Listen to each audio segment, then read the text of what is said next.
yang mengatakan firman bukan ciptaan itu konsep dari mana? Pak Estra tolong bicara dong. Buktikan bahwa firman bukan ciptaan dong.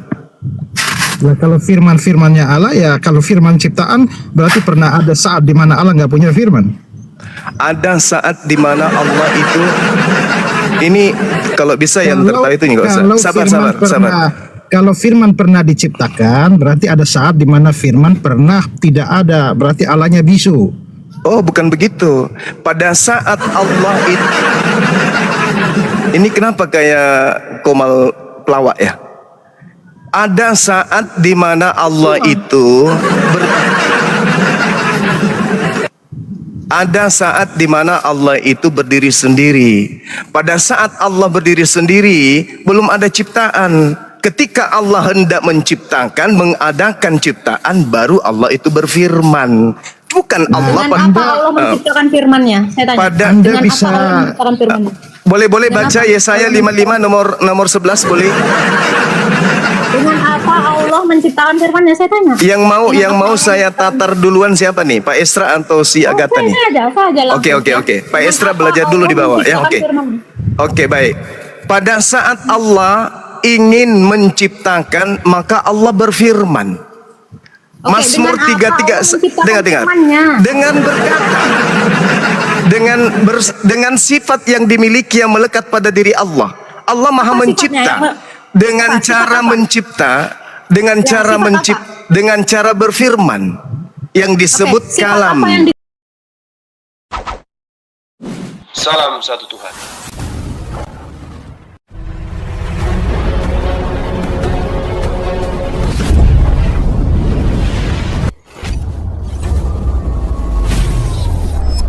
Ya, pengantar ini singkat para sahabat. Dukung semua ya sahabat-sahabat kita channel Densa News Muslim.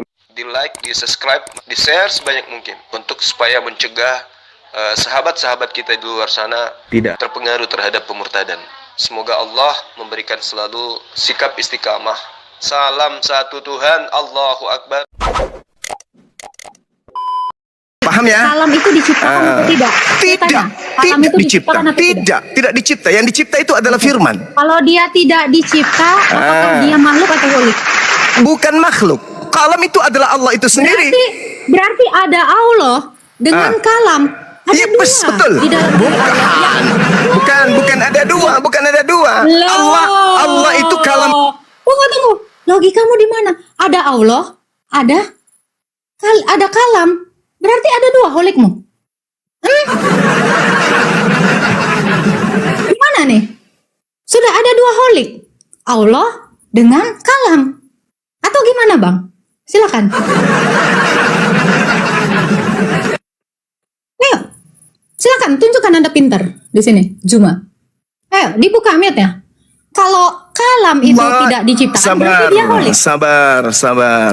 Dengarkan saya. Kalau status belajar itu diam, banyak mendengar. Oke? Allah memiliki sifat maha pencipta, maha kuasa, maha berkata. Itu melekat pada dirinya. Bukan pribadi baru di luar dirinya. Yang pribadi baru itu firman. Oke, Paham. kalam sama nggak dengan Allah? Sama. Kalam sama dengan Allah? Sama, yes. Kalau kalam sama dengan Allah, berarti Allah tidak satu. Apa? Tidak. Gimana ceritanya? Kalam adalah Allah, Allah adalah kalam. Yang bukan Allah itu firman, kalimah. Kalian belajar. Oke. Kalian belajar. Kalau Belajar sama Bang kalam Suma, biar itu pintar bukan kalian. Allah. Oke, thank you Siapa ya bilang kalam teman-teman ya. bukan Allah? Ternyata Allah adalah kalam. Ternyata Allah adalah kalam. Gitu ya, Bro ya? Thank you loh. Saya baru tahu Allah adalah sifat. Makanya statusnya belajar. Bedakan Ini kalam apa dengan yang kalimah. tahu? Saya tanya dulu. Allah Saya tanya. adalah kalam. Thank Kalam you. dengan kalimah sama nggak? Kalam dengan kalimah sama nggak? Mulai bingung kan? Pilihanmu. Mulai Itu bingung. pilihanmu. Bingung. Kalam dan kalimah sama nggak? Antara mulut Sama. dan perkataan sama nggak? Sama. Mulut dan perkataan sama. Inilah kalian sesatnya. Inilah kalian. Berarti Mulut. Anda mau mengatakan Allah punya mulut. Dengarkan. Mazmur Kalau kalam adalah mulut, maka Allah adalah mulut. main mute. Terima Boleh kasih bacakan, loh, ya. boleh bacakan Yesaya 55 nomor 11, boleh Oh, bacakan? jangan lari dong. Ternyata Boleh Juma mau bacakan mengatakan Allah Yesaya adalah 55 mulut. nomor 11, boleh bacakan saya? Kalam. Sabar, jangan lari dong Saya Bang bacakan Juma. Biasakan atau jangan lari. Anda bacakan Matius 4. Anda jangan biasakan lari. Jadi dari statement Juma, kalian tadi rekam ya. Juma mengatakan Allah adalah mulut. Karena mulut adalah kalam. Ya, Allah adalah kalam, Allah adalah mulut, Allah adalah sifat. Thank you Juma. Gitu ya. Silakan. Mantap. Ini baru ilmu baru yang kita temukan ya. Semoga nanti Juma jangan minta-minta maaf lagi ya. Dengan mengatakan bahwa Allah adalah mulut. Nah, dia Saya mau kira lari, dia tuh mau nggak lari. mengerti antara dia nggak ngerti antara firman dan Jangan berfirman. katakan saya tidak mengerti. Jangan main kick. Dengarkan. Kalian kan anak-anak Tuhan katanya tuh. Oh, nggak Tolong ada, nggak perlihatkan, ada. perlihatkan ajaran kasih kalian itu. Perlihatkan. Ya iya. Baca Saya Yesaya kasih 55 semua. nomor 11 dulu dong, atau Matius 4 nomor 4. Silakan Boleh baca, nggak? Silakan baca. Silakan baca. Anda lah yang baca. Matius 4 nomor Anda bawa 4. narasi orang. Oke, saya bacakan ya. Matius 4 nomor 4 aja dulu ya, karena kan kalau Yesaya itu kan bukan kitab kalian. Nah, dengarkan. Yesus berkata, dengar. Manusia hidup bukan hanya dari roti saja, tapi dari setiap firman yang keluar dari apa? Dari apa? Dari mulut. Dari mulut siapa? Dari mulut Tuhan. Malu nggak? Malu nggak tuh? Malu tidak? Kalau Malu Tuhan dong. saya kan memang mengambil rupa manusia. Malu Ya. dong. Gak malu dong, karena Tuhan Betul. saya datang dalam rupa manusia, Eh. maka bermulut. Loh kalau Allah kapan hari dia jadi manusia? Dengar. Segala Sabar. Tuhanmu. Main mute, Sekarang saya jangan tanya, main mute, kalau jangan. kamu- dengar, gantian.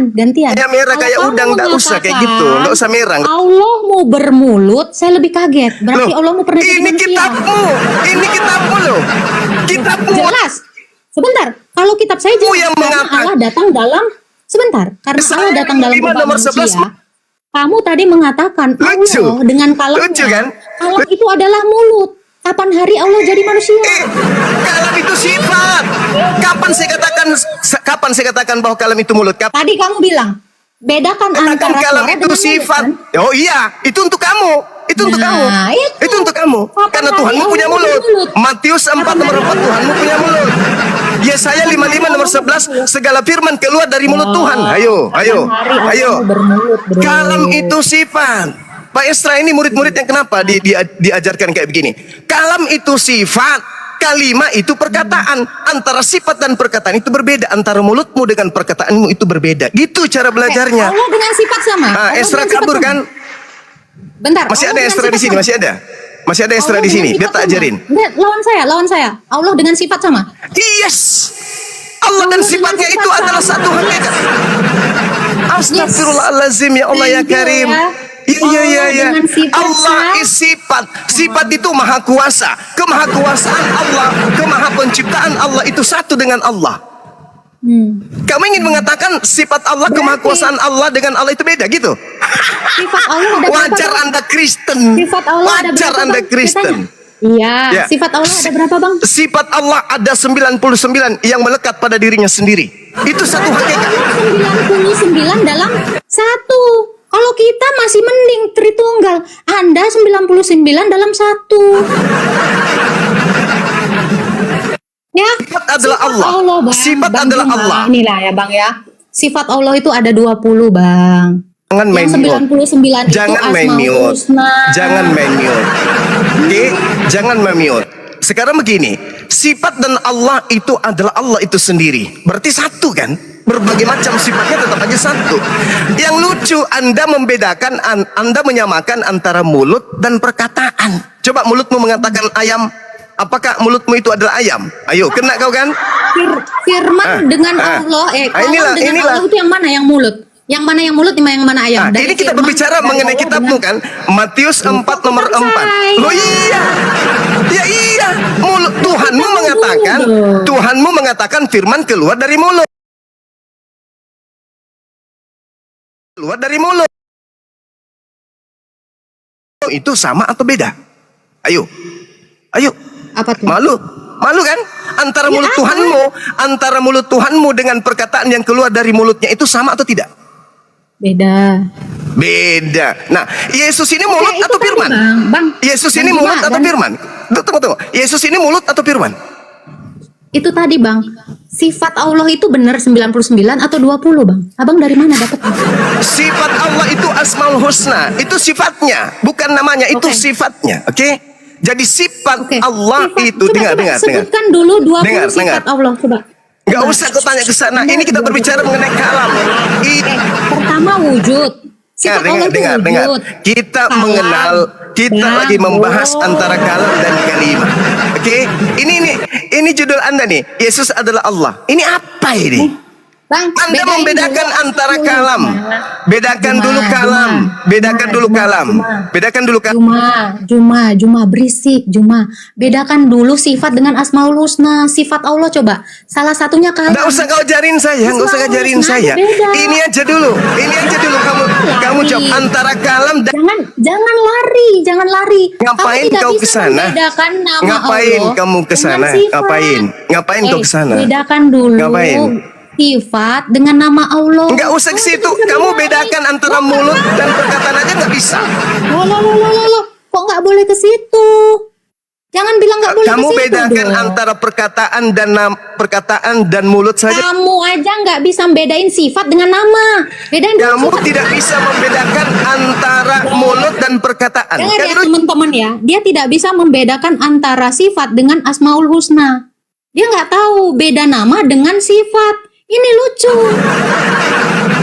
Ya, kalau kamu mengatakan sifat Allah ada 99, kalam yang mana? Cuma, kasihan sekali kamu ke sini tuh ya. Cuman mau bawa ketololanmu. Kau bedakan dulu Asmaul Husna sama sifat dek. Anda itu lucu, nggak tahu apa-apa tentang ilmu. Kau larinya kemana? Lari ke Yesaya. Jangan dong dek. Ya, tanggepin dulu. Kalau kamu mengatakan saya tidak bisa membedakan mulut dengan suara, kamu aja nggak bisa membedakan mana sifat dengan nama. Kasihan. Ya, kasihan kamu. Jangan seperti itu. Kalau kamu nggak bisa membedain, ya rugi dong. Gus, selama ini petentang-petenteng kupikir berkelas. Sekarang begini. Bedakan Anda. dulu. Saya kira Bedakan Anda hebat loh. Saya kira Anda hebat loh. Bisa Kau main membedakan mute. nama dengan Kalau- sifat. Loh iya dong. Ngapain Jago kau main dong mute? saya. Ngapain kau main mute kalau gitu? Ngapain? Karena Kan saya sebentar mampu. lagi- Coba suruh Sebentar Allah lagi kau mute ke-Islam-Islaman saya. ibadah. Coba suruh Ya kan? Allah mute saya. Allahmu nggak bisa. Itu kan, nah, kelas semua aja. Saya Tuhan di rumah saya. Parah. Loh, Mbak, kamu coba bedain kalau saya dulu suruh mana Yesus- sifat dengan Saya suruh nama. Yesus bisa nggak? Sabar. Yesus Kamu ku bedain suruh dulu bisa sifat. menyelam nggak Yesus? Coba kau suruh Yesus menyelam lompat. Lucu kau ya. Kamu nggak bisa bedain dulu sifat dengan Allah ya. Tadi Juma sudah mengatakan Allah adalah sifat ya. Demi mengutamakan egoisnya.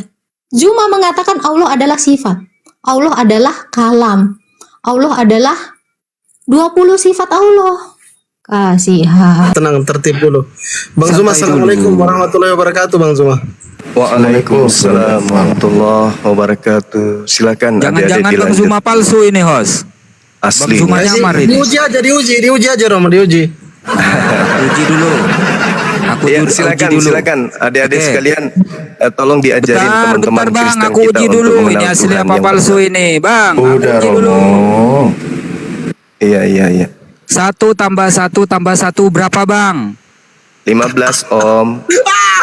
Oh, ini asli ini. Asli. Lanjut. Ya, silakan adik-adik sekalian diajarin teman-teman Kristen ini biar sedikit agak tercerahkan supaya meninggalkan pengajaran menyembah Lucifer. Silakan. Kamu jangan ngomong tuh. Apa kau botol kau? Alif, saya tanya sama kamu.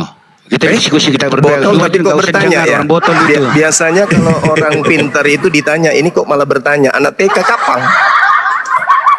Anak TK itu kerjanya bertanya. Kalau orang pintar itu menjelaskan, bukan datang-datang. Alif, aku mau tanya kau. Apa? Orang kehabisan duit kapan? Emosi. Ya lanjut.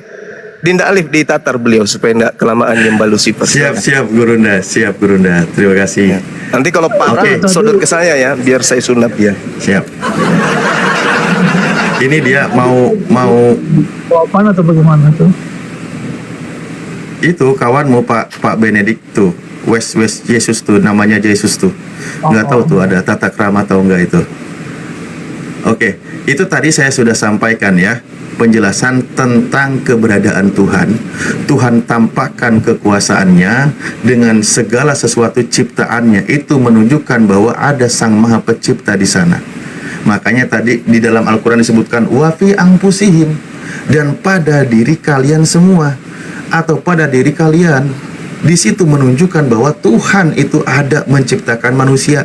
Al-Quran menjelaskan bagaimana manusia diciptakan.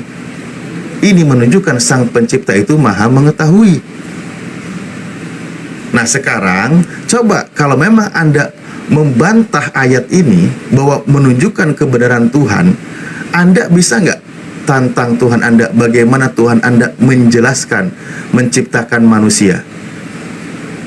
Yesus, silahkan jawab. Oke, jadi begini, di dalam akidah kamu ya, di mana dikatakan bahwa orang yang beriman itu adalah orang-orang. Woi, pertanyaannya apa? Woi, Apa nih? Ini mabuk nih. dengerin itu kata-kata Kita Ustaz Alif berbicara apa? masalah Tuhan. Kita berbicara masalah Tuhan. Nah di dalam akidah kamu ada Tuhannya orang Yahudi, ada Tuhannya orang Nasrani, ada Tuhannya orang Sabian, ada Tuhannya Allah. Nah toh berarti ada 4 Tuhan dalam Al-Quran. Sekarang saya mau tanya sama kamu, Tuhan kamu di dalam Islam apa diperanakan atau beranak? Bisa nggak jawab? Justru di dalam Islam itu Tuhan itu Allah tidak beranak dan tidak diperanakan. Itulah Tuhan pencipta alam semesta. Yang diperanakan itu bukan Tuhan. Yang diperanakan itu dia itu ciptaan Tuhan. Kalau Tuhannya Kristen kan anak manusia, makanya dia kekuasaannya juga terbatas.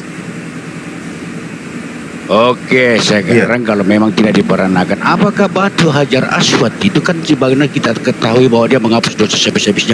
Apakah batu Hajar Aswad itu diperanakan atau beranak? Batu ya batulah. Iya kan? Ini Gurunda ini apakah masuk ini diperanakan kayak atau ini. beranak? Itu batu Hajar Aswad itu kan menghapus dosa. Ini lagi main deh Kau Gurunda jawab ini. itu. Kau jawab itu. Batu itu batu, benda mati itu batu, Bang. Apa? Kau mau menuhankan batu? Saya tidak mau dipusingkan dengan batu. Batu itu apa, Bang? Allah, Tak lemparin, coba. Kalau ada batu, menghujat hadis. Hah? Kau hujat itu hadis memberikan petunjuk bahwa batu Hajar Aswad itu sudah menghapus dosa sehabis-habisnya. Bahwa batu Hajar Aswad di mana batu bisa menghapus dosa di mana?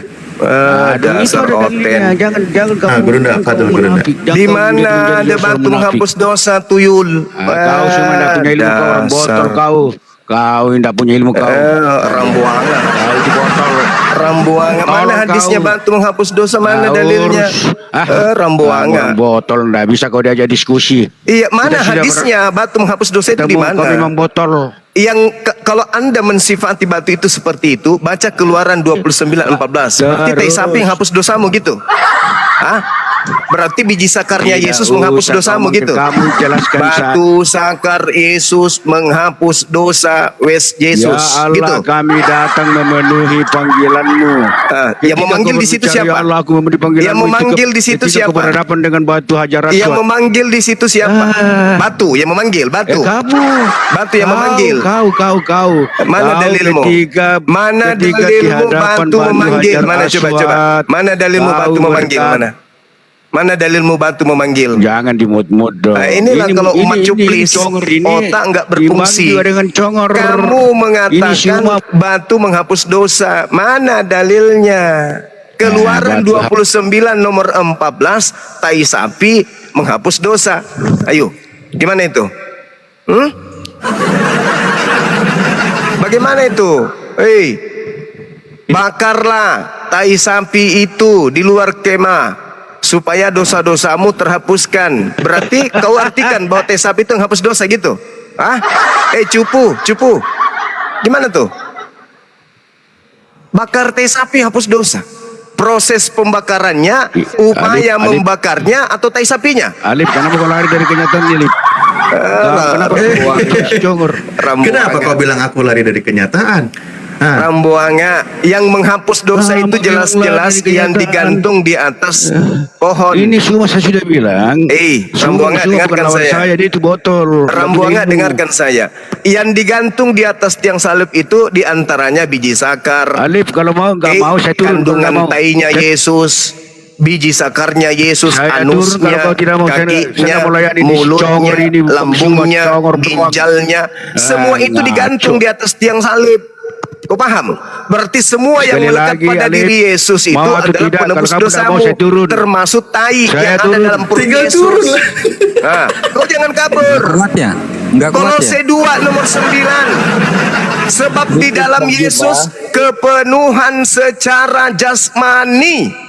Apa yang kepenuhan secara jasmani itu apa? Keilahiannya. Berarti mulai dari rambut sampai ujung kuku kaki. Itu semuanya adalah theos. Itu semua adalah dewamu. Berarti termasuk tainya juga kan? Benar saja ketika digantung di pohon, tainya tidak dikeluarkan dulu. Ikut semua di atas digantung. Termasuk biji sakarnya. Berarti penebus dosamu itu adalah termasuk tainya Yesus. Cuci mukamu supaya kau sadar. Jangan kau menghina. Sedikit Bang Ya, Juma. silakan. Ya. Pak Mario, bentar Sedikit Pak dulu. Mario, sebelum berlanjut Pak Mario. Pak Mario lihat sendiri kan siapa yang memulai Pak Mario? Gini, Ustadz Bang. Alif itu memaparkan dengan santun, dengan lemah lembut beliau paparkan. Ya, kasih kesempatan dia. Siapa yang mulai? Begini Bang, saya kurang sependapat tadi yang disampaikan Bang Juma tadi, sampai mengatakan tiang kayu salib sampai buah jakar apa sampai itu sudah mengarahkan kepada kesesatan itu tadi dan sudah mengarah kepada Bilang tidak setujunya sama Oten tadi yang mulai menghujat, Pak. Kau ini nggak adil kali. Loh, bentar dulu Bang Alif, kan saya kan dikasih kesempatan. Kan tadi kita kan tetap satu standar, kita bersifat diskusi, tidak ada saling menghujat, tidak ada saling tidak ada saling ngapain, Pak. Tadi ketika orang Bapak tadi menjelaskan saya diam, kan gitu dia. Saya sedikit menanggapi apa yang dibilang Bang Juma tadi. Ya. Siap, ada Yang mungkin yang disampaikan Musnad Ahmad 5364. Jangan kau nggak ngerti.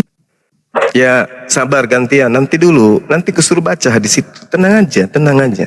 Saya Muslim. Anda tenang dengan saya. Saya bukan Kristen, oke? Muslim itu pasti akan sampai ke akar-akarnya ketika Anda membawa materi. Makanya dari tadi saya minta hadis kan? Silakan Bang, silakan. Oke. Saya sedikit kurang apa. Tadi Bang Juma tadi mengatakan dari kitab Keluaran yang mengenakan sapi apa inilah begini. Gini, Bang Juma, di dalam ajaran kami itu mengatakan bahwasanya Tuhan itu yaitu adalah Tuhan itu sendiri. Lalu yang Abang Juma mengatakan tadi yang mengenai sapi itu, lihat konteks dari konteks yang Abang baca dari kitab Keluaran. Abang bilang dari kitab Keluaran itu menjelaskan bagaimana awalnya bangsa-bangsa Israel, kalau bahasa orang abang Bani Israel, yang pada dasarnya sudah lari ke apa namanya, ke berhala, sehingga ada perintah-perintah Tuhan Allah pada zaman itu kepada Bani Israel, ke bangsa Israel, berupa Torah seperti itu. Salah satunya yang tai sapi lah, yang kotoran lembu lah, yang Bang Juma mengatakan tadi, itu tradisinya oleh bangsa Yahudi, Bang. Di kami di Kristen tidak menganut itu lagi, Bang. Walaupun tertera pada Bible kami. Di Bible kami itu ada dua perjanjian, perjanjian lama dan perjanjian baru, di mana perjanjian lama mengisahkan bagaimana dulu dari kitab Keluaran, Kejadian sampai kitab Kejadian, mengisahkan bagaimana penciptaan. Di kitab Keluaran bagaimana bangsa Israel, bangsa Yahudi. Nah, jadi apa yang ada di yang Abang Juma katakan tadi itu tidak lagi di kami sebagai Kristen ataupun saya sendiri sebagai Katolik, Bang. Nah, jadi yang di nas-nas yang di perjanjian lama itu Dipersingkat ya Pak ya. oke, silakanlah Bang. Kalau seperti itu Abang tadi panjang kali lebar, saya tidak apa, Bang. Silakanlah Bang. Silakan. Oke. Jadi terkait dengan tai sapi, Anda punya penjelasan kan? Berarti terkait Hajar Aswad, kami juga punya penjelasan dong. Tapi yang muncul tadi kan tuduhan. Bantu menghapus dosa. Ya, saya juga katakan tai sapi menghapus dosa. Jadi penjelasan itu silakan Anda pahami masing-masing. Tapi yang jadi masalah ini Yesus. Coba Anda baca Kolose 2 nomor 9. Di dalam diri Yesus itu kepenuhan keteosan. Semua jasadnya secara biologis itu adalah teos. Itu dewa bagi Kristen. Kolose 2 nomor 9. Yesusnya loh Bang. Yesusnya yang teos. Yesusnya yang dewa. Kalau kami batunya bukan Tuhan. Batu itu ya batu, Hajar Aswad. Tai sapi ya tai sapi. Itu adalah kotoran sapi. Hanya alat untuk menghapus dosa. Tuhan menghapuskan dengan amalan. Apa amalannya? Mencium, menyentuh. Upaya menyentuh batu itu yang menyebabkan dosa manusia dihapuskan. Upaya membakar tai sapi kulit dan dagingnya itu yang menghapuskan dosa. Bukan tai sapinya, bukan batunya. Tapi yang masalah ini Kristen. Benar-benar tainya Yesus yang menghapuskan dosa. Benar-benar biji sakarnya Yesus yang menghapuskan dosa Anda. Karena itu dalilnya ada. Kolose 2 nomor 9. Coba Anda baca tuh. Saya bukan menghujat. Ini fakta. Dalam kebiologisan Yesus telah terpenuhi segala keteosan. Apa tuh? Kedewaan. Berarti jasadnya Yesus mulai dari rambut sampai kaki itu semua adalah teos. 9, bahkan Filipi 2 nomor 6 nomor 7 nomor 8 mencerminkan satu kodrati bahwa Yesus itu secara jasad adalah dewanya orang Kristen. Mau kemana lagi coba? Apakah kemudian Anda ingin mengatakan Yesus tanpa sakar? Itu mustahil. Yesus tanpa anus? Itu mustahil. Itu mustahil karena dia manusia 100%. Maka mutlak secara hakiki Yesus yang adalah manusia itu adalah dewa Anda. Itu sembahan Anda. Maka jasadnya seluruhnya adalah milik kepunyaan Anda untuk Anda sembah. Termasuk sakarnya. Jangan dibuang sakarnya dong. Jangan. Karena tidak sempurna Yesus tanpa sakar. Mohon maaf. Ini kita bicara ilmiah, bukan menghujat. Membahas tentang kotoran berarti kita harus membahas kotoran. Membahas tentang kue, membahas kue. Sekarang ini kita membahas kotoran. Kolose 2 nomor 9, Keluaran 29 nomor 14, dan yang terpenting adalah Anda kabur. Itu dulu, silakan yang lain. Bang Juma Tuhanmu, itu Tuhanmu loh. Yesus muncul si cupu ini. Lanjut teman-teman, saya monitor dulu. Ini sedikit sudah Bang Juma. Ya, Sedikit Bang Juma. Pengantar saya sebelum menanggapi itu. Gini, bacalah kitab suci kami dengan bimbingan, dengan bimbingan yang sudah berpengalaman. Kalau kita hanya sekedar membaca secara rafiah, sedangkan kami sebagai umat Kristen saja pun membaca kitab suci ini harus didasarkan bimbingan supaya jangan salah tafsir dan jangan salah kaprah. Di dalam Kolose 1 ayat 9 yang dijelaskan tadi Bang Juma, sebab dalam dialah berdiam secara jasmania, Bang. Jangan diubah kata biologis dengan jasmania berbeda, Bang. Karena apa? Konsep kita jadi framing, Bang. Biologis itu berhubungan dengan bagaimana ke arah negatif, Bang. Tapi jasmani kita, jasmani dan rohani. Itu tolong dulu, itu jangan di apakan namanya, ayat itu jangan diganti. Di sini secara jasmania itu yang pertama, Bang. Lalu yang kedua, ini di Kolose ini bukan Yesus sendiri yang mengatakan, Bang. Tapi di sini kan ada jelas, Bang. Surat Paulus kepada jemaat di Kolose. Kolose ini kota, Bang.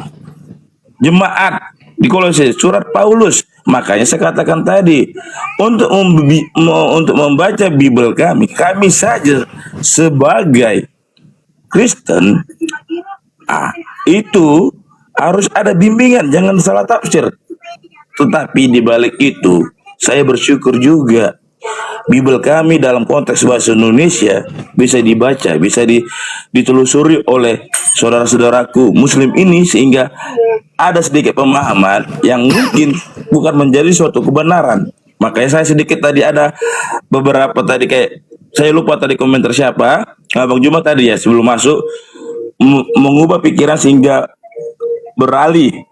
Kita diskusi ini tidak berdiskusi, oke berdiskusi, tapi tidak mengubah pandangan kami untuk mengubah agama kami, kepercayaan kami terhadap apa yang kita menjadi diskusi. Karena kita ini berdasarkan diskusi. Silahkan orang abang berpendapat yang seperti bagaimana yang abang baca secara harafiah Bible kami, silahkan, itu pandangan abang, tapi bukan memaksa kami untuk mengikuti yang disampaikan oleh abang-abang sekalian. Terima kasih.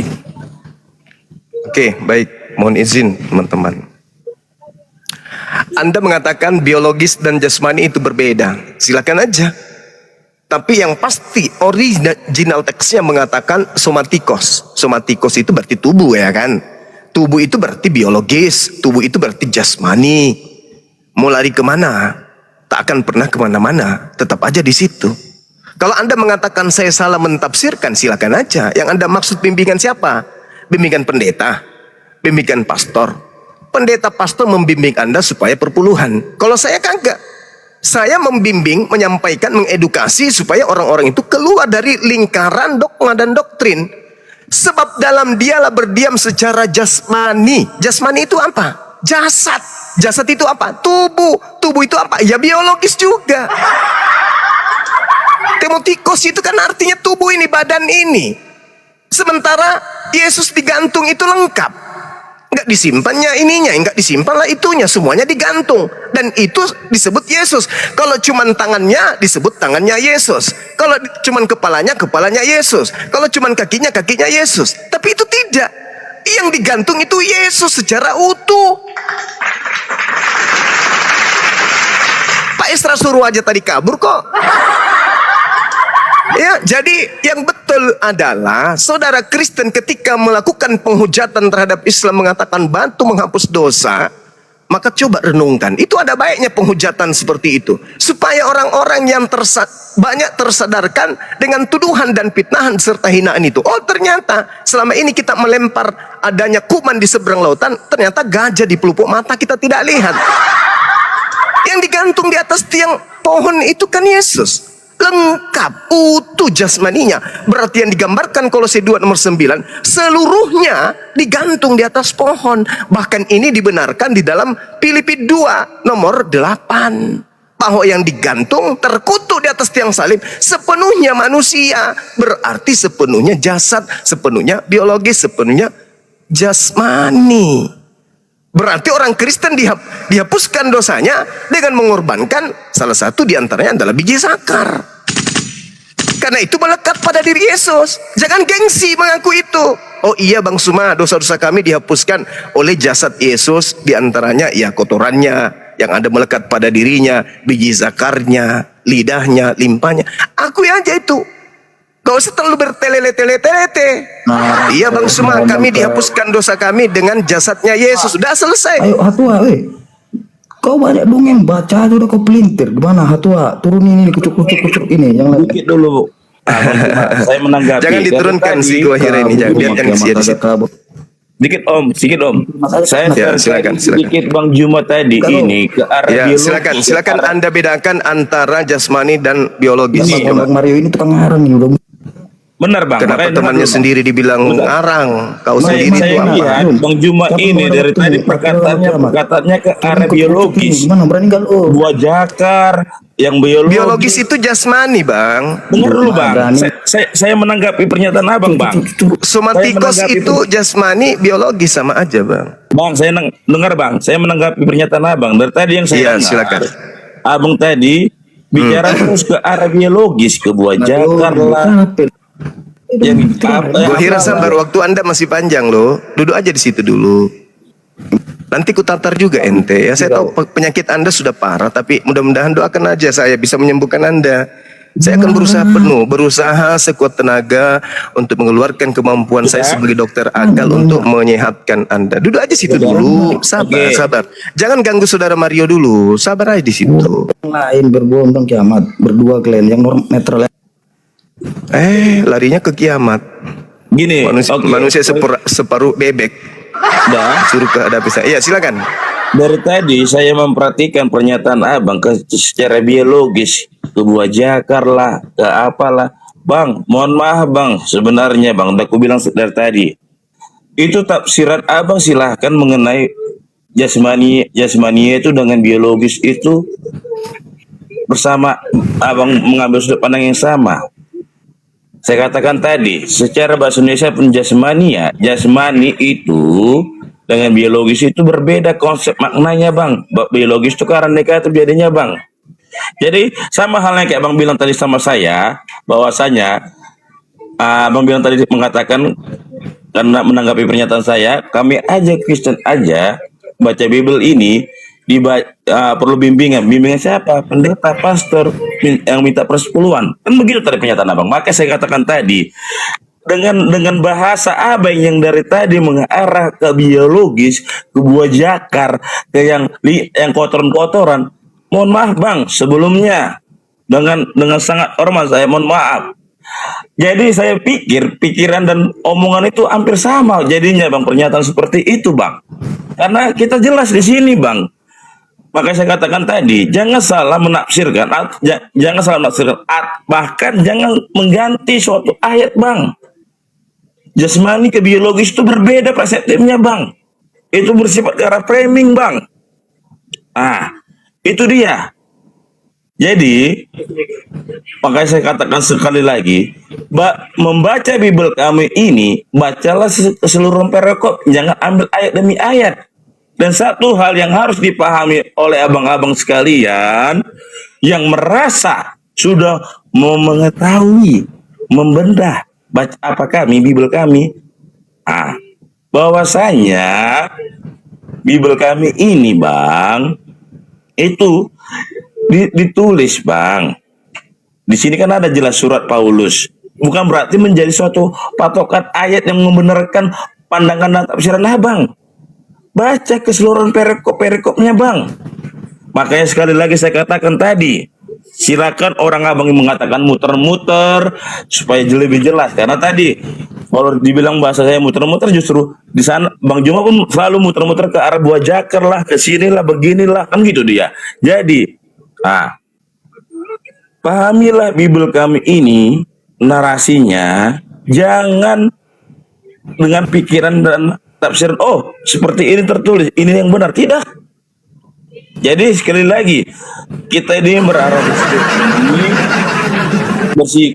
silakan Abang mau ngasih pandangan tapi tidak mengubah. Justru saya mohon maaf dengan pemikiran dan perkataan situ. Jadi saya istilahnya mohon maaf sebesar-besarnya kayak menjengkali jadi pola pikiran Abang dengan perkataan Abang terlalu ke arah biologis. Terima kasih. Iya, sama-sama. Saya rasa nambahin juga kalau bisa. Iya, sabar dulu. Yesus itu makhluk biologis, itu fakta. lahir sebagai manusia. Sebagai manusia, ya lengkap biologis. Ini tadi sampai ke sana karena adanya tuduhan umat Islam menyembah batu, umat Islam Hajar Aswad menghapus dosa. Nah, tuh. Nah, sampai di sini tataran itu kan sudah kena tuh poinnya, bahwasanya orang-orang yang menuduh Yesus umat Islam demikian adanya, maka kami bisa menyatakan hal yang jauh lebih sesuai dengan fakta. Yesus itu mati untuk menebus dosa Kristen. Ketika dia mati, semuanya mati. Tak ada yang tersisa. Secara biologis, itu fakta. Jadi kalau Anda tersinggung, tersindir, ya itu fakta. Siapa suruh menuhankan makhluk biologis? Kan itu poinnya. Itu derita abang. Tugas saya hanya menyampaikan secara ilmiah fakta. Kita bedah kemudian kenyataannya memang seperti itu. Hanya orang cupu yang mengatakan Yesus itu bukan makhluk biologis. Dia pernah hidup, dia makan, dia minum, dia manusia, dia pernah mayat malah. Berarti dia biologis. Mau lari kemana kita ini? Kalau tidak diarahkan ke biologis, lah Yesus itu makhluk, Yesus itu manusia. Berarti dia biologis, dia jasmani. Dengan mengatakan jasmani, berarti dia biologis. Tak ada yang salah di situ. Yang salah adalah mereka yang mempertuhankan, mengibadahi dewa-dewa mereka dalam bentuk yang cupu-cupu. Ada burung merpati, ada roh, ada manusia. Sadarlah itu. Itu sembahan-sembahan kalian yang kalian ibadahi itu. Burung merpati, roh, manusia. Sementara Yesus tidak pernah mengajarkan menyembah 3 unsur itu. Menyembah roh, tidak. Yesus tidak pernah mengajarkan menyembah roh. Nggak ada itu. Yesus tidak pernah mengajarkan menyembah burung merpati, apalagi menyembah manusia. Kesalahan itu sebenarnya ada di Anda semua. Jangan disalahkan ke saya. Ketika saya mengatakan secara Kolose 29, seluruh jasad Yesus termasuk anusnya, biji sekarnya, itu adalah penebus dosa bagi orang-orang Kristen. Selesai kita. Pindah ke tema yang lain. Karena itu sudah benar, nggak bisa lagi diganggu gugat. Memang betul Bang Suma, Yesus itu penebus dosa kami. Yesusnya yang mana? Tangannya aja? Enggak. Kepalanya aja? Enggak. Kakinya aja? Enggak. Lalu seluruh tubuhnya. Ya sudah, selesai kan? Selesai kita. Satu-satunya agama yang menghapuskan dosanya di atas muka bumi ini. Kalau Kristen, kalau Islam kan bertobat. Yesus pengikutnya bertobat. Satu-satunya agama yang menghapuskan dosa dengan menggunakan tai manusia ya Kristen. Salahnya di mana? Salahnya di mana saya? Gini Bang, Rubah itu Kolose 2 nomor 9 dirubah kalau bisa.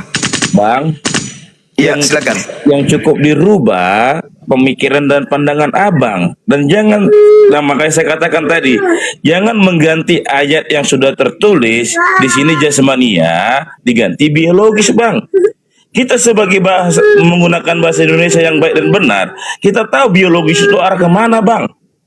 Beda biologis dengan jasmani. Kalau misalnya biologis itu konotasinya halus, maknanya konotasinya halus, itu bisa dipakai dengan sehari-hari untuk mengatakan jasmani jasad kita Bang. Tapi kan karena konotasinya jelek, maka jasmania Bang. Jadi maka saya katakan tadi, mau abang bilang mau tai sapi lah, mau tai kotoran manusia lah, mau anusnya lah, mau jakar kami lah, mau jakar Yesus lah yang mau kami sembah, silahkan berpandangan seperti itu. Tapi tidak mengubah pandangan kami. Saya menambahi Pak Mario. Silakan Bang. Gini ya, kalau misalnya kita mau ikutin cara berpikir si Juma ini, oke lah. Dia menyebut ayat Kolose 2 ayat 9 itu jasmaniah keilahian si Tuhan Yesus, ya kan? Oke lah, kalau misalnya pandangan itu kita pakai. Sekarang saya mau tanya kepada Juma, manusia mana yang berhasil menjalankan hukum Taurat selain Yesus? Saya tanya sama Juma, itu aja dulu pertama. Makanya dari itu, seluruh jasmani yang Tuhan miliki, Yesus miliki, sampai dia mengorbankan dirinya ke dalam tiang salib, itu semua bersih menurut pandangan 10 hukum Taurat, karena dia tidak bernoda, tidak berdosa. Sekarang saya tanya kepada Juna, ya walaupun itu jakarnya, tangannya, kepalanya, ya itu semua bersih, putih. Ayo, sekarang siapa manusia yang dapat menyamai seperti Yesus seperti itu? Itu aja dulu pertama. Makasih. Oke ya.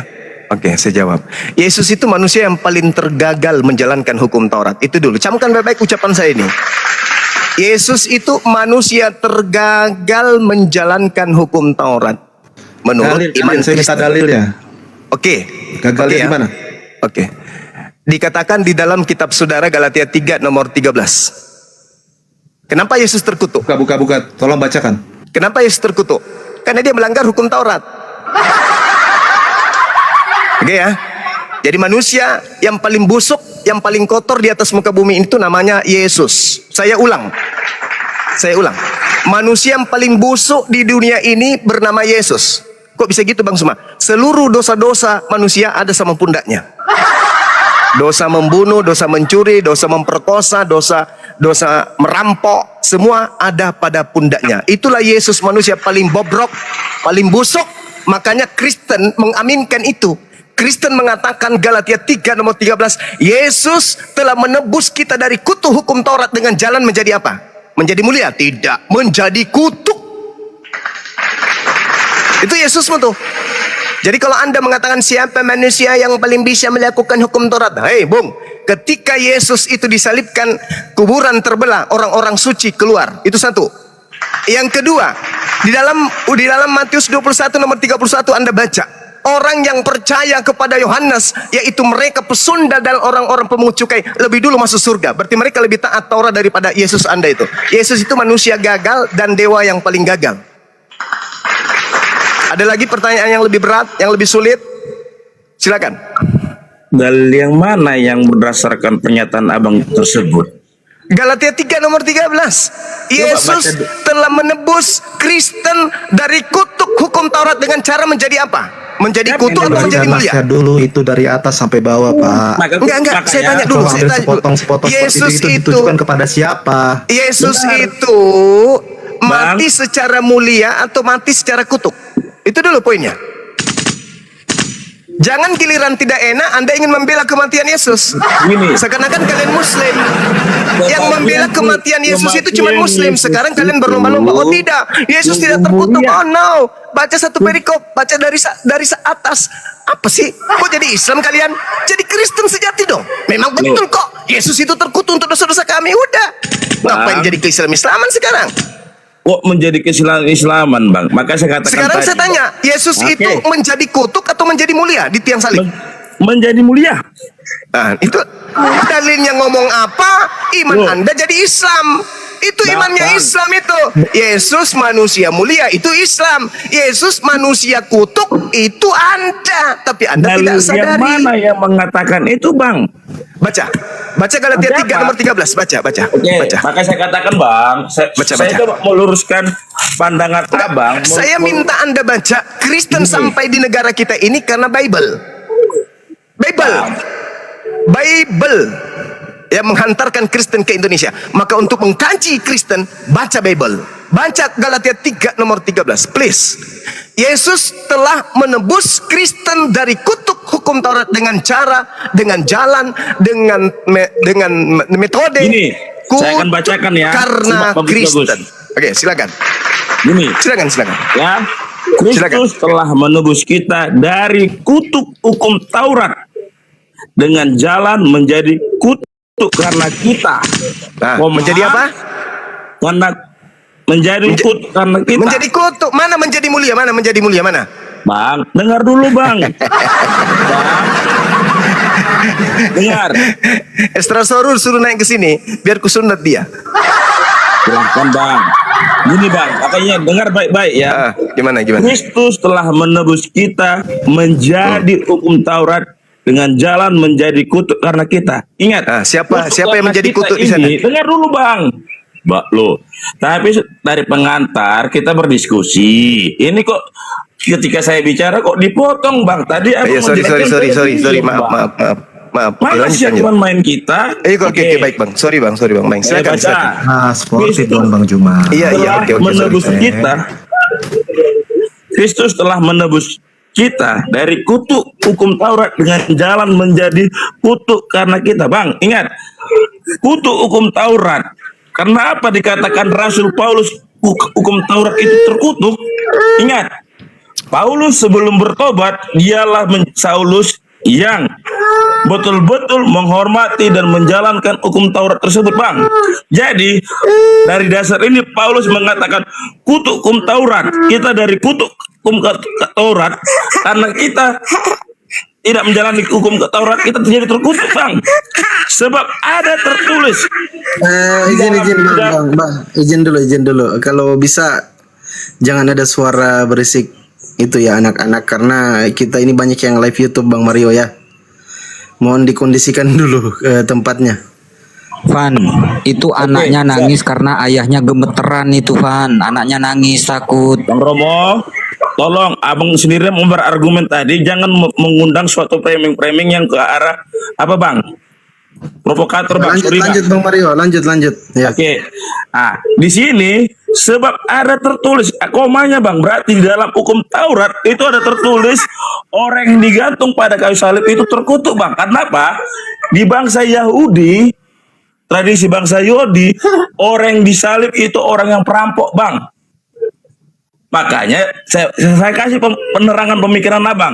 Komanya ini sebab ada tertulis. Yang tertulis dalam hukum Taurat, terkutuklah orang yang digantung pada kayu salib. Kenapa? Bangsa Yahudi sangat mengiyakan, mengamini orang yang mati di kayu salib itu ialah orang penjahat. Akan tetapi Yesus Kristus telah membuat ini supaya di dalam dia berkat Abraham sampai kepada bangsa-bangsa lain. Akan tetapi karena Yesus mati di kayu salib, membuat ini supaya dalam dia berkat Abraham sampai kepada bangsa-bangsa lain, Bang. Itulah definisi di dalam Galatia itu, Bang. Jadi awalnya salib oleh bangsa Yahudi itu hina. Kenapa? Yang mati di situ perampok, penjahat, pembunuh. Yesus disalib karena menurut ahli-ahli Taurat dan orang-orang Farisi ialah penjahat. Penjahat kenapa? Menghujat Allah. Namun dengan matinya Yesus disalib, jadi Abraham sampai berkat dari Abraham itu mengalir. Jadi dipermuliakanlah Yesus wafat. Karena apa? Tuduhan dia bukan perampok, pembunuh, tapi bangsa Israel pada zaman itu yang diwakilkan ahli Taurat dan orang Farisi mengatakan dia penghujat Allah, penjahat, makanya disalib. Itu, Bang, konteks perikop di Galatia tuh. Jadi jangan salah menafsirkan, Bang. Jangan langsung mengatakan demikian, Bang. Baik. Terima kasih. Oke, sekarang saya tanya nih. Hukum Taurat itu untuk siapa sebenarnya? Hukum Taurat pada zaman ini ku jelaskan sedikit, Bang. Dalam bangsa Yahudi ada beberapa kitab yang digunakan. Salah satunya kitab Taurat. Kitab Taurat itu berasal dari Tuhan Allah yang diberikan Tuhan Allah kepada Nabi Musa. Oleh orang abang juga mengimani Nabi Musa. Untuk siapa tahu hukum Taurat untuk itu? Bangsa Israel, Bani untuk bangsa Israel. Yang pada saat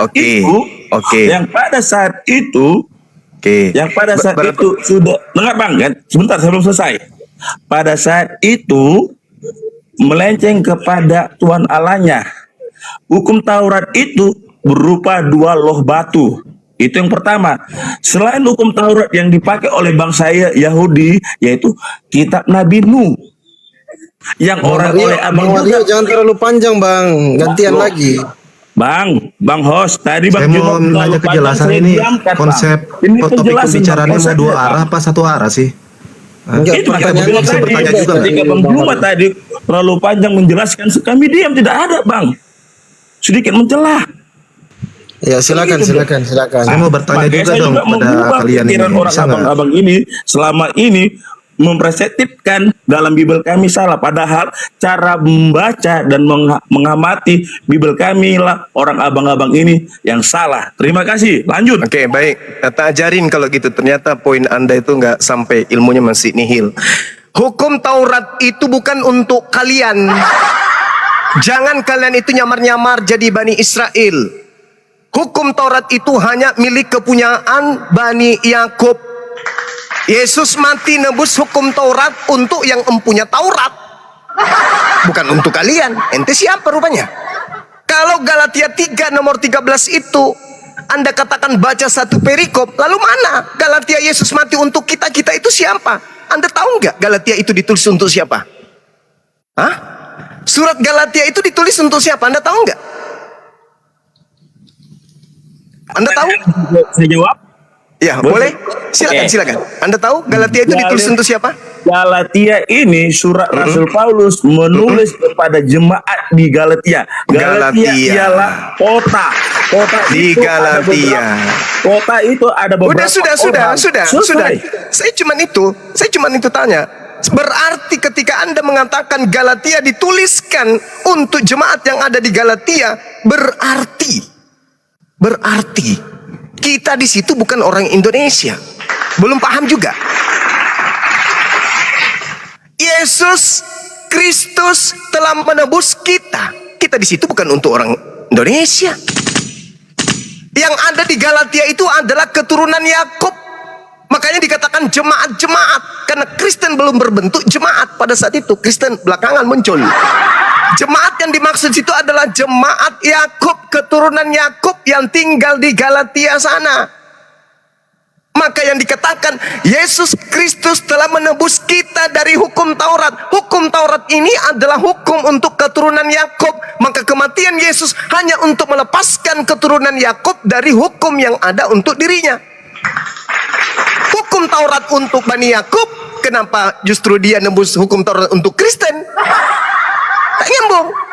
Hukum Indonesia Undang-Undang 45 ketika dihapuskan, maka itu dihapuskan untuk rakyat Indonesia, bukan untuk rakyat Filipina, bukan untuk Amerika. Camkan itu. Maka ketika undang-undangnya mengikat hukum Taurat ini yang mengikat kemudian Bani Israel, maka ketika Yesus mati, katanya di atas tiang salib, maka dia mati untuk Bani Israel. Kalian Kristen dari mana asalnya? Kok muncul-muncul ikut-ikut nebeng di sana? Itu yang pertama. Yang kedua, saudara, hukum Taurat itu bukan kutuk. Justru orang yang tidak menjalankan hukum Taurat itulah yang terkutuk. Ulangan 27 nomor 26. Terkutuklah orang yang tidak menjalankan hukum Taurat ini dengan perbuatan. Dan semua bangsa itu harus berkata amin. Itu yang perlu Anda pahami. Jadi orang yang tidak menjalankan hukum Taurat terkutuk, bukan kutuk. Hukum Taurat itu kutuk. Itu yang kedua. Yang ketiga, Anda tidak bisa kemana-mana. Yesus mati dengan jalan menjadi kutuk, bukan menjadi mulia, menjadi kutuk. Dikarenakan apa? Dikarenakan nafsu syahwat orang-orang Romawi. Yesus itu tidak mati kutuk. Yang mati kutuk itu adalah orang yang diceritakan sebagaimana yang diambil oleh Paulus di dalam Galatia 3:13. Sebab ada tertulis, terkutuklah orang yang mati digantung di atas pohon. Siapa itu? Baca Ulangan 21 nomor 22 nomor 23.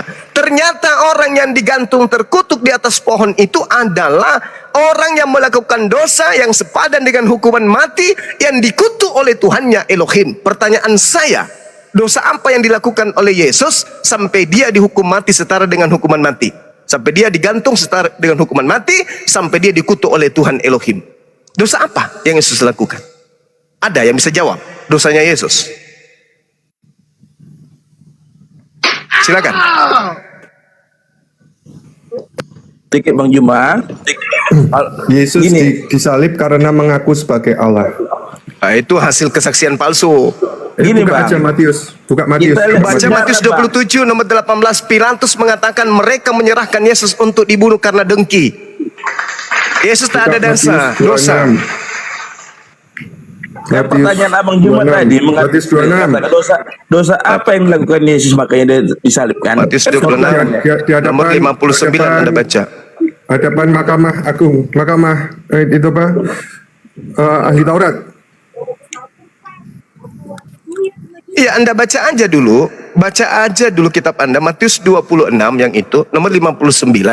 Mereka menyerahkan Yesus dengan melakukan tipu muslihat dan kesaksian-kesaksian palsu. Itu jawabannya. di hadapan Yang dengki, ahli yang Taurat, dengki itu ya mereka. Yesus ditanya. Oke. Gini makanya Bang Jumat, tadi saya katakan kan pertanyaan abang tadi, dosa apa yang dilakukan makanya Yesus tersalib kan? Kan itu pertanyaan dulu. Dosa apa? Makanya kami jawab, dosa yang dituangkan kepada dia oleh ahli-ahli Taurat dan orang-orang Farisi karena Yesus menyamakan diri dengan Allah. Atau bahasa pada itu saat kata itu siapa?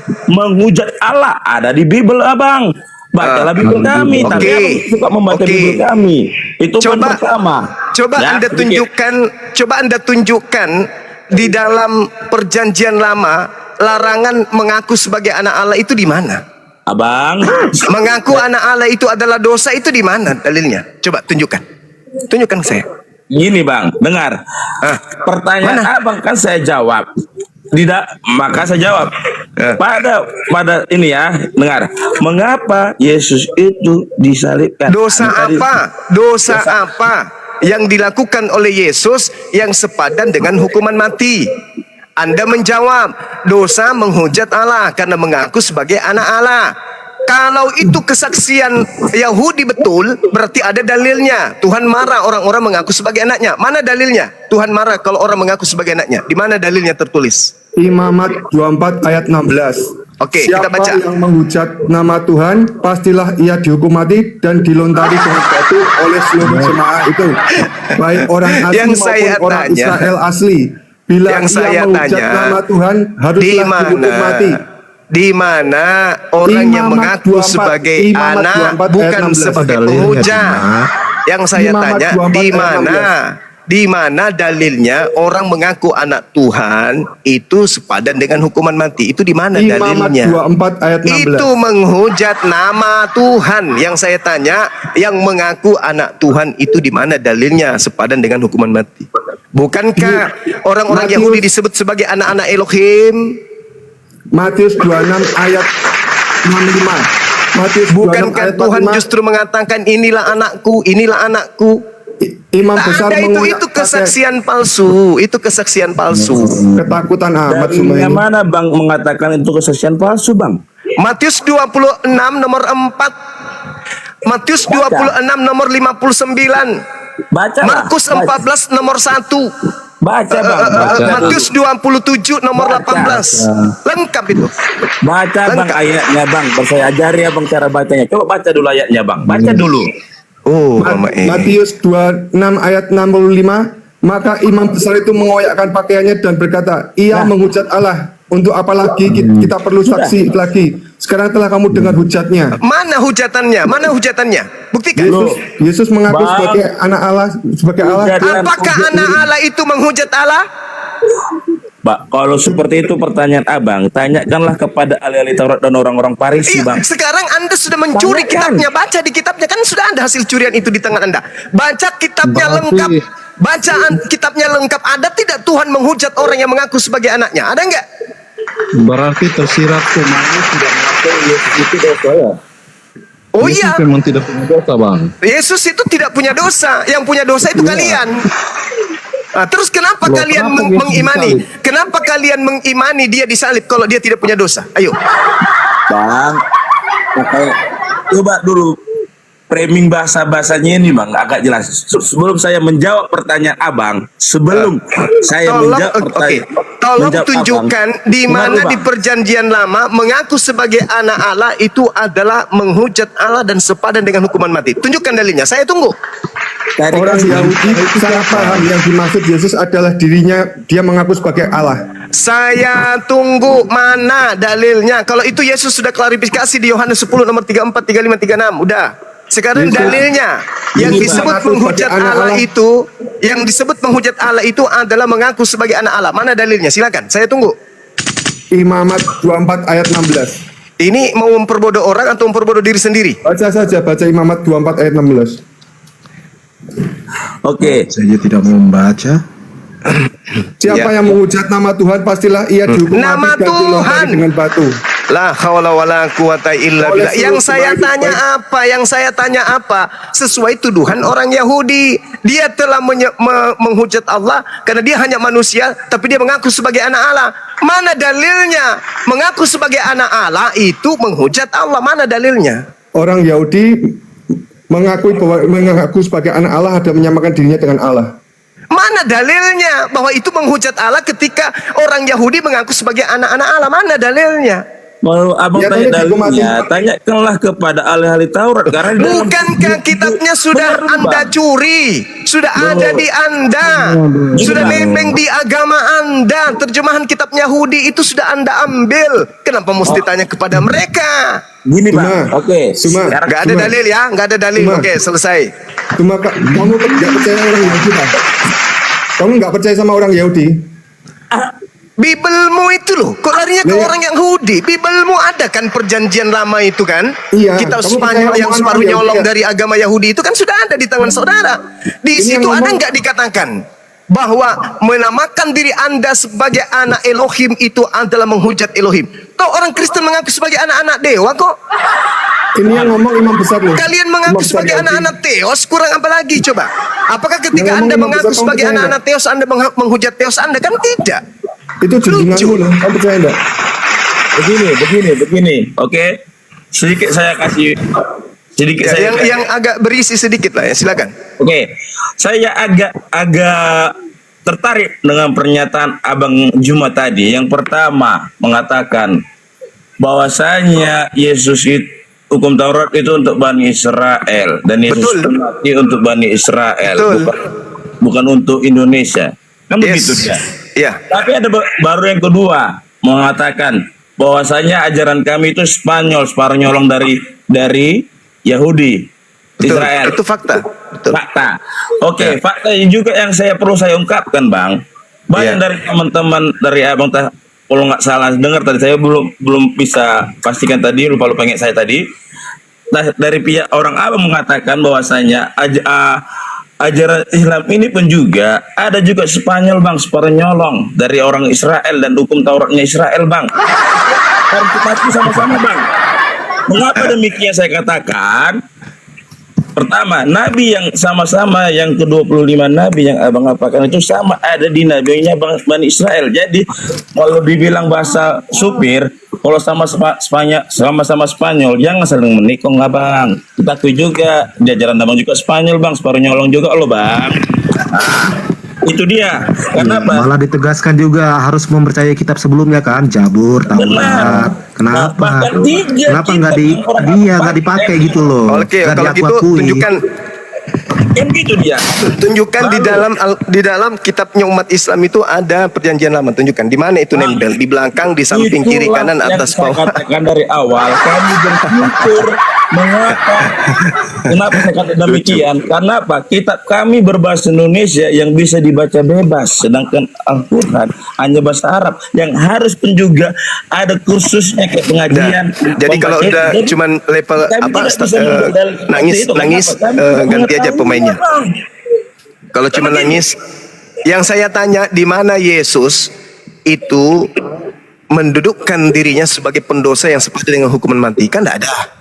Kalian cuma curhat sana, curhat sini, bawa kemudian imamat 24 dan seterusnya gitu.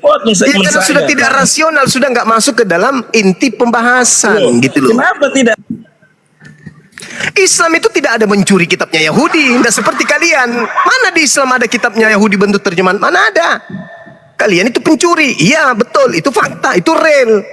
Gak bisa Anda bantai itu. Sekarang permasalahannya adalah Yesus itu yang Anda tanya. Yesusnya yang kita permasalahkan tadi ini. Yang Anda katakan bahwa Yesus mati terkutuk di atas tiang salib. Menjadi kutuk dia. Ya kan gitu. Warasa itu siapa, Bang? Lari kemana-mana lagi. Ya, katanya Abang nggak mencuri kitab Yahudi. Jadi Warasa itu siapa? Hadis itu ada ratusan ribu hadis, tapi tidak ada satupun imam-imam penulis hadis itu yang mengatakan bahwa kitab-kitab terdahulu itu separuh nyolong. Yang dimaksud dengan dengar, tidak ada. Kitab yang dimaksud Al-Quran itu, kitab para nabi itu Taurat, bukan perjanjian lama. Injil apa ini? Zabur bukan perjanjian lama. Oke. Injil bukan Bible, bukan surat Paulus. Injil itu adalah firman Tuhan yang datang kepada Nabi Isa, yang Nabi Isa sampaikan kepada kaumnya Bani Israel. Sedangkan kitab kalian itu adalah surat kabar yang dihasilkan dari hasil voting, dari hasil penyelidikan. Injil Isa di mana sekarang saya tanya? Injil Isa itu bukan diberikan kepada kami. Injil Isa itu diberikan kepada Bani Israel. Tanya ke mereka. Tanya ke mereka Bani Israel. Di mana? Tapi tanya ke mereka Bani Israel. Iya, di Al-Quran mengatakan Inni Abdullah. Tapi kenapa kau tidak mencari gitu loh Injil? Wajalani nabiyan. Cupu. Kitab itu diberikan kepada Bani Israel, bukan kepada kami umat Islam. Kau minta ke kami. Lucu ente. Sekarang saya tanya balik. Di dalam kitab saudara dikatakan di Markus 1 nomor 14, Yesus kemudian berjalan di Galilea mengajarkan Injil Allah. Pertanyaan saya, mana Injil Allah yang Yesus ajarkan? Mana? Injil yang diajarkan Yesus itu mana? Ya di Al-Quran yang terakhir. Yang di Al-Quran, dengar. Yang di Al-Quran itu kitab yang diberikan Allah kepada Nabi Isa untuk Bani Israel. Anda datang, kitab itu diberikan. Dalilnya. Inni Abdullah atani al-kitaba wa ja'alani nabiyan. Wa isqala Isa bin Maryam ya Bani Israel inni rasulullahi ilaikum. Ya Bani Israel, aku ini rasul yang diutus untuk kalian. Dalil. Berarti ketika datang Injil kepada Nabi Isa kepada Bani Israel, kok minta di kami? Emang kami pencuri? Itu kitab yang diberikan kepada Bani Israel. Nah sekarang tanya, apakah Bani Israel itu adalah umat yang taat atau umat yang tegar tengkuk? Umat yang tegar tengkuk. Jangankan kitab Injil, Yesus dewa Anda saja ditolak. Apalagi cuman pengajarannya. Makanya Isa Al-Masih itu kan sebagian dari yang telah diharamkan oleh kepada orang Israel. Makanya Yesus itu menyempurnakan Taurat. Kamu baca tuh Al-Imran 50. Al-Imran 50. Kok menyempurnakan? Iya, kalau di perjanjian baru Yesus menyempurnakan. Di mana? Di mana dia katakan Yesus menyempurnakan Taurat? Di mana? Tunjukkan. Di mana? 50. Di mana? Menghalalkan sebagian yang telah diharamkan. Oh, memang itu fakta, itu fakta. Itu fakta. Yesus pada hari Sabat, baca Matius 12. Baca Matius 12. Pada hari Sabat Yesus dan muridnya mencuri gandum. Betul nggak? Gak ada. Kau jelaskan dulu Al-Imran 50. Kau jelaskan dulu Al-Imran 50. Pada saat hari Sabat Yesus dan muridnya mencuri gandum. Betul nggak? Kata curi, aduh Zuma. Mengambil barang orang tanpa izin apa namanya, bro? Ada curi. Mengambil barang orang tanpa izin namanya apa? Maling. Hah? Mana ada hukum curi di Taurat. sana? Jangan kau mengingini milik orang. Ayo, Itulah pada hari Sabat Yesus berjalan di ladang gandum. Karena lapar, murid-muridnya memetik bulir gandum dan memakannya. Melihat itu, berkatalah orang Farisi kepadanya, lihatlah murid-muridmu berbuat sesuatu yang tidak dibolehkan pada hari Sabat. Pertanyaan saya, ini bulir gandum ini milik siapa? Ada dia minta. Sama seperti keledai, curi keledai. Ada dia minta? Gak ada. Itu namanya pelukat. Ayo, buka Markus. Silakan. Ayo buka Markus. Silakan. Saya mau tanya nih Bang Juma nih. Tadi sudah. Umat Bang Juma itu apa disunat gak ya? Jelas kami disunat. Oh, ikutin mila apa tuh Bang? Kami mengikuti mila Abraham. Disebabkan karena Al-Quran menjelaskan dalam surah Al-Baqarah orang yang membenci ajaran Nabi Ibrahim itu adalah pendusta, pembohong. Wa man yarghabu an millata Ibrahim illa man safiha nafsah. Orang yang membenci ajaran Nabi Ibrahim hanyalah orang yang memperbodoh dirinya. Dan sungguh kata Allah, kami telah memilih Ibrahim itu Dan sungguh di akhirat Nabi Ibrahim termasuk orang yang saleh. Wa innahu fil akhirati laminas salihin. Orang yang membenci ajaran Abraham adalah orang yang memperbodoh dan mempercupu dirinya. Ada Itu di mana Al-Quran tadi? yang Ada di mana? Ada di Quran nggak? ada? Ada Al-Baqarah apa? ayat Coba dalilnya saya 130. buka. Ah. Al-Baqarah, baca coba. Wa may yarghabu an millata Ibrahim. Langsung terjemahannya aja, Bang. Illa man safiha nafsa. Orang yang membenci agama Ibrahim hanyalah orang yang memperbodoh dirinya sendiri. Kalau gitu kau Ya, di di mana sunat di situ umur berapa? sunatnya? Pakai apa? Sunatnya di mana di situ? Nggak ada di situ. Ajaran Ibrahim itu apa? Ya, emang sebatas sunat doang ajaran Ibrahim. Ajaran Ibrahim itu kurban hewan. Ajaran Ibrahim itu tauhid, menyembah satu Tuhan. Ajaran Ibrahim itu disunat umur 80 dengan pakai kapak. Kau umur berapa? Bukan disunat masalah pakai umur. apa? Ini bukan masalah umur. Ini bukan masalah kapak. Karena tidak ada perintahnya menyunat pakai kapak. Mana perintahnya? Sunatlah dirimu pakai kapak. Mana? Mana perintahnya menyunat pakai kapak? Mana? Satu-satunya milah Ibrahim adalah Mana disunat umur perintahnya 80 menyunat pakai pakai kapak. kapak? Mana perintahnya menyunat pakai kapak? Perintahnya adalah Satu-satunya milah sunat. Ibrahim mengatakan disunat umur Perintahnya 80 adalah pakai kapak. sunat. Perintahnya adalah sunat. Iya, Tapi sunat. umur 80 pakai Kalian kapak. tidak sunat ikut siapa? Kutanya, kalian tidak sunat ikut siapa? Gagal dong itu, Bang. Apa ayatnya? Nggak lengkap. Kalian tidak Iya. sunat ikut siapa? Kalian ikut sunat, ikut tidak sunat itu siapa yang kalian ikuti? Kutanya dulu. Yesus sunat. Abraham sunat. Kalian ikut siapa tidak sunat? Anjing sunat gak? Di kisah para rasul itu. Kutanya dulu, anjing sunat gak? Anjing kalau mau jadi muslim ya disunat lah. Nah, kutanya dulu, anjing sunat tidak? Kalau mau jadi muslim mualaf ya disunat. Anjing sunat tidak? Saya tanya dulu, ada nggak mereka menjadi mualaf? Nggak ada yang disunat, semuanya tidak disunat. Berarti semuanya menjadi Kristen anjing itu kan? Betul? Kutanya dulu, kalian mengikuti tidak disunat itu siapa? Abraham tidak disunat. Hah? Abraham sunat, Yesus sunat, kami sunat. Berarti kami pengikutnya. Yang tidak sunat itu anjing, monyet, kera, babi. Anda tidak sunat, sama dengan kalian. Ya. Iya, kau sunat itu kau sudah sunat belum? Berarti kau nggak ikuti milah Ibrahim kalau sudah sunat umur 80 Berarti sunatnya. kamu mengikuti anjing karena anjing tidak sunat. Anda juga tidak sunat. Berarti sama, kamu ikuti anjing, betul? Kenapa manusia samain sama anjing? Hah?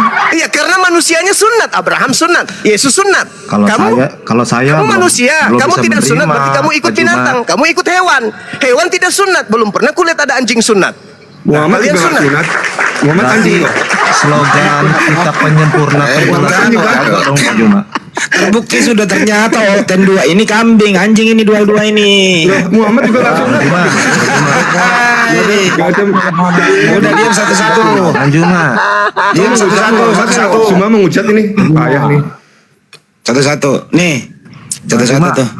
Ya, silakan Diam dulu Bang Adi, saya satu-satu. asar dulu sebentar, asar dulu. Nih, aku jawab.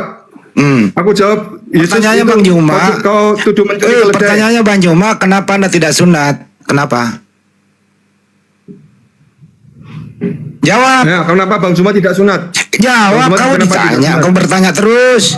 Dari tadi kau bertanya ngejek-ngejek aja.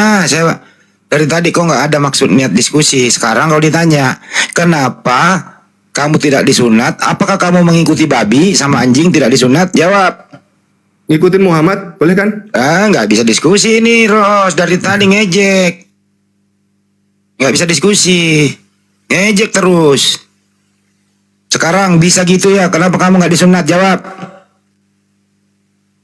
Jawab.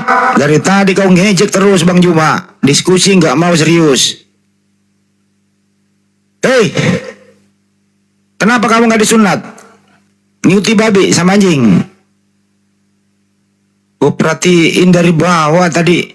Ngejek aja kerjaannya. Kalau ngejek aslinya kau itu. Kalau menista ngejek andalan kau itu. Giliran ditanya balik, congor moncong babi kau itu nggak mau bicara itu kalau ditanya. Hei, kenapa kau nggak disunat? Ikut babi, ikut monyet, ikut anjing atau ikut siapa? Jawab. Pada diam kau. Kenapa pada diam? Hei. Sabar Bang Andi, sabar. Giliran ngejek Bang Juma, giliran menista, menyebut Nabi saya sembarangan, ahlinya dia. Ditanya satu pertanyaan, emang kalian ini budak-budak Belanda ini? Diisi kepalamu itu hanya untuk menghujat. Dasar pemakan babi. Ditanya satu pertanyaan, jangan Sabar Bang, sabar. Sabar. Harus diskakmat gitu loh, Ustaz. Romo.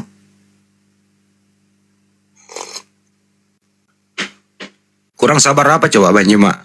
Menjawab semua pertanyaanmu. Mumpun di balik itu semua kau menghujat, menghina gitu.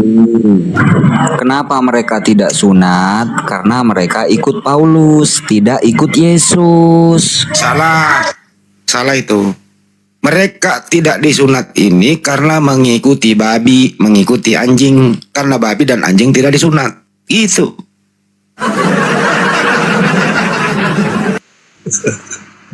Bang Andi disapa dulu Rudi tuh Bang Andi. Lanjut dulu. Oh, siap. Itu Rudi. doang saya minta, itu doang saya meluruskan. Lanjut. Siap. Bang Rudi monitor, Kristen atau Muslim Bang Rudi? Bang Rudi, panggilan ketiga untuk Bang Rudi. Kalau tidak dibuka mute-nya, maka akan dihempaskan. Bang Rudi monitor, oke. Silakan Bang, bisa gitu. Ada yang mau disampaikan, silakan. Kalau kita sunat itu bukan dari burung Bang. Saya bertanya sama kau, kenapa kau tidak disunat? Siapa yang ngajari kau tidak disunat? Jawab. Dalam kitab perjanjian baru penggenapan itu saya nggak nanya itu. Kamu mengikuti siapa? Siapa yang ngajari kau tidak disunat? Siapa? Emang kalau melalui yang sebelumnya memang ada perihal seperti itu, tapi kan Tuhan itu sendiri datang ke dunia untuk menyatakan siapa yang ngajari kau sehingga kau tidak disunat? Sebut nama siapa? Ya, sekarang saya minta dalilnya sama siapa yang ngajari kau sehingga kau tidak disunat? Kau ngerti bahasa Indonesia nggak sih? Kamu babi ngepet sana, lu makan hidup-hidup. Diskusi nggak ngerti bahasa Indonesia. Jawab itu, siapa yang mengajari kau sehingga kau nggak disunat? Atau siapa yang kau tiru sehingga kau tidak disunat? Jawab. Ngomong aja muter-muter. Giliran bertanya kayak singa lapar. Giliran menjawab kayak tikus kecebur. Kau jawablah, saya mengikuti babi, saya mengikuti anjing karena babi dan anjing tidak disunat. Kalau udah jawab begitu ya selesai. Bener loh. Jawab. 1, 2, 3. Selesai.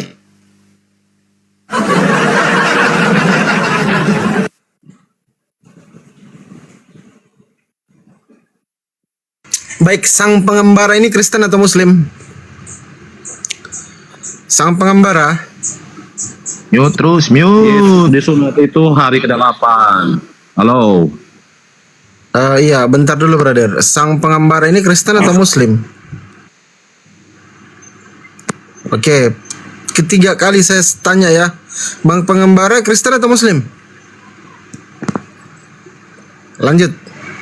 Silakan Bang Wan dialog sama Ustaz Tata, silakan. Jelaskan kepada kami kenapa.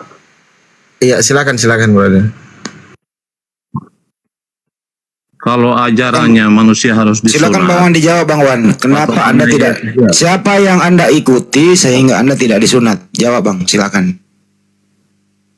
Kami tidak menyunat karena kami sunat hati. Kami tidak ada urusan dengan sunat-sunat. Siapa yang mengajari Anda tidak sunat kulub? Siapa yang mengajari Anda? Silakan. Yesus sunat. Wajibnya itu dari mana? Anda tahu itu dari mana? Ya. Hari ke-8 Yesus sunat. Kalian saya hari nggak tanya itu. Anda kan tidak disunat nih. Anda mengikuti siapa sehingga Anda tidak disunat? Bukan masalah sunat atau enggak sunatnya, Mas. Saya nggak nanya itu. Anda kan tidak disunat. Siapa yang Anda ikuti sehingga Anda tidak Rumah nggak disunat? sportif nih Rum nih, dikit di mute. Siapa Dapat yang apa? Anda ikuti? Takut apa gimana sih? Siapa yang Hostnya Anda ini? ikuti sehingga Anda tidak disunat? Jawab aja. Saya di mute terus ini. Ya dijawab Bang, silakan Bang dijawab. Cuma ini tidak ada sportif ini. Saya dari tadi pun kayak gitu. Ya kalau nggak host, tahan. ayo bisa dong sportif. Dari tadi mereka terus bagian ini. Ya gimana sih? Jangan nangis, dijawab aja. Taurat itu mengisyaratkan. Saya nggak nanya sunat itu Taurat. ke-8. Aduh, gimana sih nih host? Ditanya apa jawab apa? Yang ngomongin Taurat siapa? Cuma nanya baik-baik. Konsepnya bukan Siapa yang seperti itu. Anda ikuti sehingga Anda tidak sunat? Siapa? Nah, saya kasih pilihan ganda ya. A. Paulus, B. Babi, C. Anjing, D. Semuanya benar. Jawab. Konsepnya Jawablah. bukan di situ. Kalian ikut juga. Karena ikut yang berdasarkan mana? Galatia 5 nomor 2, sesungguhnya aku Paulus berkata kepadamu, jika kamu menyunatkan dirimu, Kristus tidak berguna bagimu. Itu jawaban Paulus. Anjing juga tidak disunat, babi juga nggak disunat. Atau lu tinggal jawab. Jawab aja. Saya tidak disunat karena mengikuti ajaran A. Paulus, B. Babi, C. Anjing, D. Bintang Timur. Gitu, jawab aja. Harus selesai. Ya saya tanya ya. Kau bertanya aja, kau jawab dulu ini pertanyaanku. Nggak bisa kau lepas. Siapa yang kau ikuti sehingga kau nggak disunat? Jawab. Kalau versinya Nabi Isa atau Yesus sunat pada hari ke-8. Kalian Saya nggak nanya itu host, gimana? Nggak ngerti bahasa Indonesia. Ini gimana sih? Aduh, kendalikan dulu host. Nggak ngerti bahasa Indonesia dia. Tadi kan sudah dijelaskan. Dengar dulu, dengar. Tenang, Tadi sudah tenang. dijelaskan. Tenang semua, satu-satu. Bang bisa gitu satu-satu. Ya, tadi sudah Saya dijelaskan. izin dulu. Bang Scorpio ini Kristen atau Muslim Scorpio ini? Alhamdulillah Muslim Bang. Oke, assalamualaikum. Waalaikumsalam. Silakan yang Ya. Kristen naik ya teman-teman ya. Jangan dulu Muslim naik. Kasih kesempatan teman-teman Kristen. Silakan dijelaskan. Ayo, gimana tadi nih? Pertanyaannya. Pertanyaannya Kenapa tidak siapa? mengikuti? Pertanyaannya siapa yang Anda ikuti sehingga Anda tidak disunat? Silakan. saya tidak ikuti Sunat itu siapa-siapa. kan. Ya tidak. Oke, kalau iya. begitu siapa yang Ngapain ngajari gitu? Anda? Siapa yang ngajari Anda sehingga Anda tidak disunat? Kalian juga ikut. Ya kalau ikut mengajari siapa apa sunat segala itu? macam, kita namanya menyunat hati, Bos. Saya nggak nanya sunat hati. Nah iya kayak gitu. Itu kan Yahudi. Kita udah lah. Kalau kita Yesus bukan Yesus nyunat itu lagi kita. Yesus itu disunat kulupnya 8 hari. Kenapa Anda tidak disunat kulub? Siapa yang mengajari Anda tidak disunat kulub? Siapa? Ya udah, sekarang saya tanya kan kau bilang jangan kan. nanya, jawab. Ya. Siapa yang mengajari Anda sehingga Anda tidak sunat kulub? Siapa? Jawab. Lama juga. Kalian ikut ajaran siapa? Aduh, nggak bisa bisa diskusi nih, Os. Gimana ini? Sunat pada hari ke-8. Saya nggak Kalian nanya sunat itu. pada hari ke-berapa? Yesus itu disunat. Kenapa Anda nggak disunat? Siapa yang ngajari? Poinnya hari ke-8. Hari ke-8 ini mau main-main hari doang. Iya. Senin, Selasa, Rabu, Kamis.